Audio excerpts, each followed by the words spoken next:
الامت مفتی احمد یار خان نعیمی علیہ رحمت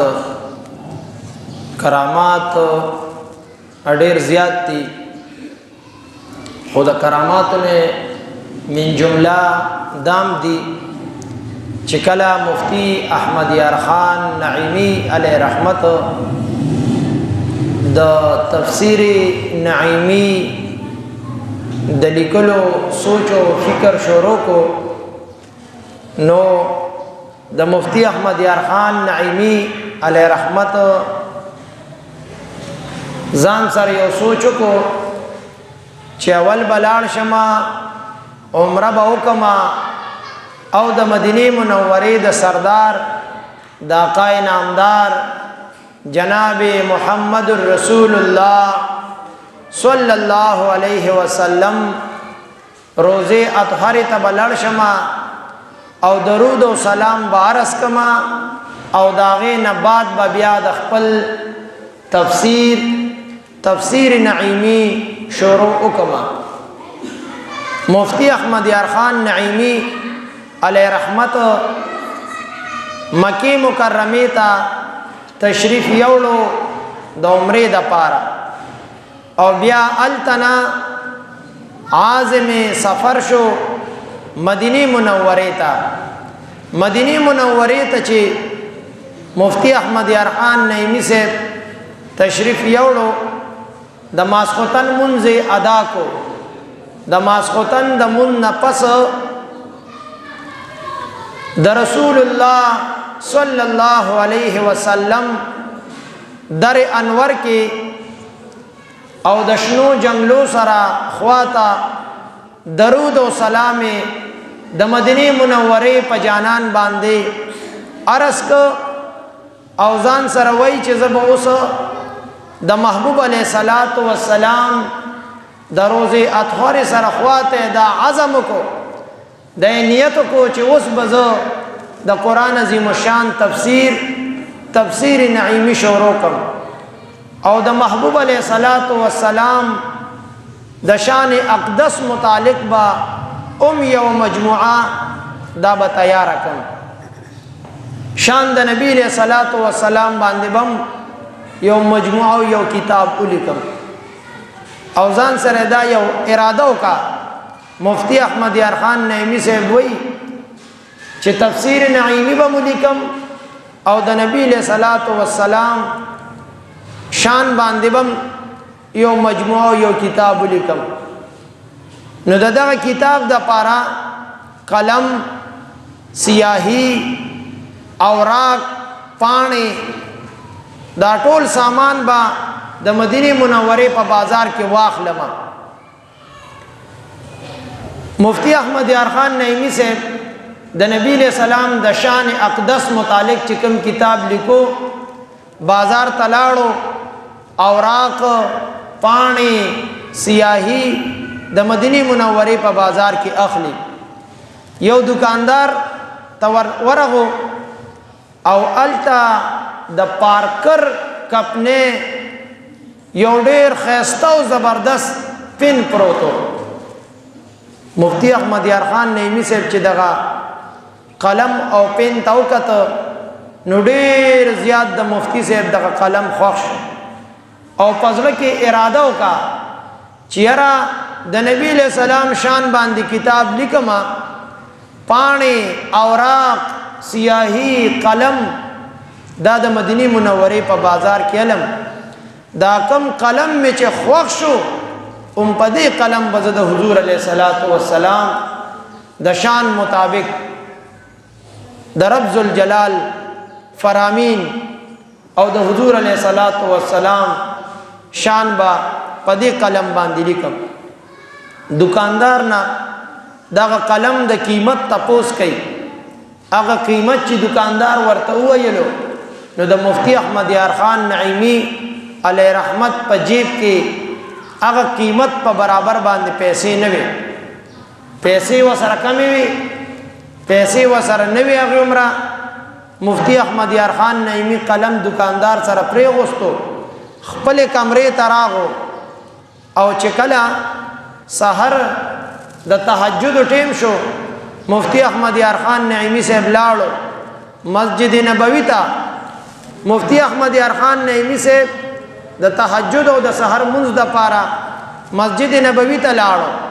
او بیا چې د سحر منځ یو کو تهجد یو کو او چې بیا تهجد کو د سحر منځ یو کو ریاض الجنت کې ناستی مفتی احمد یار خان نعیمی صاحب او د کونین سردار باندې په کثرت سره درود او سلام وای. په دغه دوران کې یو کس د شا طرف نه راغی مفتی احمد یار خان نعیمی صاحب ته غوږ کې په مزه غونته وای چې مولوی صاحب تاسو د پاکستان گجرات نه تشریف راوړې نوم احمد یار دی. مفتی صاحب چوکته اومک دکاندار دی. کم دکان کې چې د مفتی صاحب هغه قلم او پن خوښ شو خدای په برابر ور سره پیسې نه وي چې وې کتل اومک دکاندار دی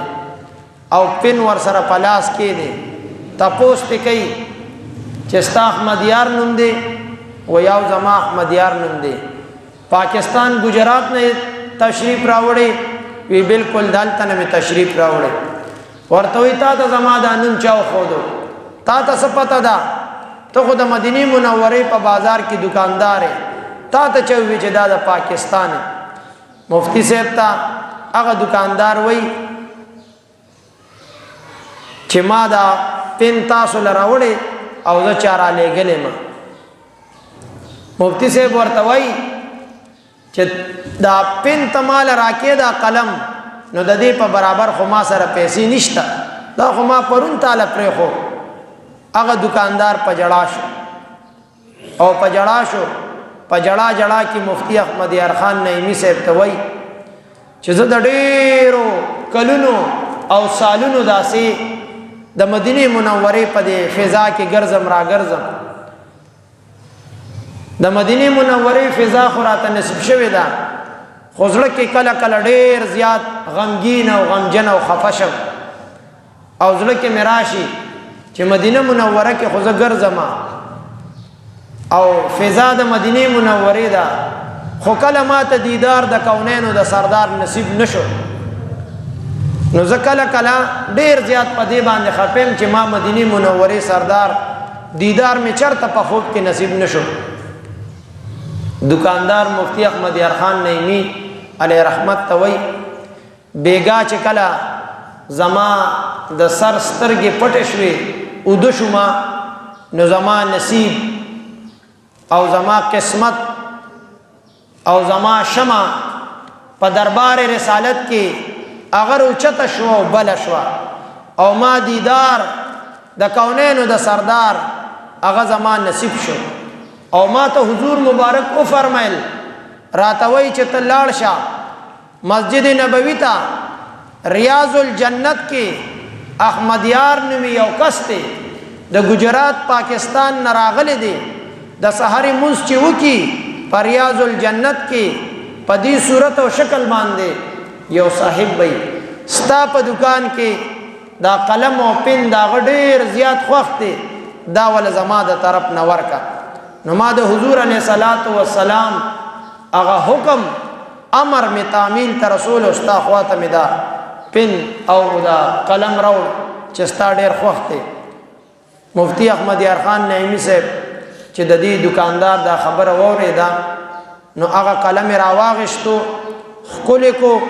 او پسترګو باندې راکاګلو او دغه دکاندار مفتی صاحب ته وایي زستا ډېر شکر گزار ما چې د دې پن او ستا د وجې نه زما د کلونو هغه ارمان د حضور علیه الصلاۃ والسلام دیدار هغه زما پوره شو نصیب می شو. مفتی صاحب دا قلم خپل کو پسترګو باندې راکاګلو او په دغه قلم باندې بیا مفتی احمد یار خان نعیمی علیه رحمت شان حبیب الرحمن نومي کتاب ولیکلو چې یو بهترین او زبردست کتاب دی او د مفتی احمد یار خان نعیمی علیه رحمت کرامات ډیر زیات دي ډیر لوړ مقام دی د لوړ شان خاوند دی او د دې مبارک وصال دا په 3 رمضان المبارک کې 1391 هجری کې 24 اکتوبر 1971 کې د دې په دریم رمضان باندې وصال شوه دي سلور کنج دنیا باندې چې چرتم مومنان مسلمانان اهل سنت آباد دي نو په دریم رمضان باندې خپا اهتمام سره د مفتی احمد یار خان نعیمی پسې د ایصال ثواب محافل کوي پروګرامونه کوي اورسم کوي او د دې جنازه د اعلی حضرت عظیم المرتبه خلیفہ مفتی اعظم پاکستان علامہ سید ابو البرکات احمد قادری سے چدا شیخ الحدیث د دارالعلوم حزب الاحناف لاور کې دی او بیا د مفتی احمد یار خان نعیمی سے تدفین دا په گجرات کې مزارم په گجرات کې دی نو رب ذوالجلال دی د مفتی احمد یار خان نعیمی سے درجات نورم بلند او بالا کی اور رب ذوالجلال دی مونږ او تاسو ټول دغه اسلاف په نقش قدم باندې روان کی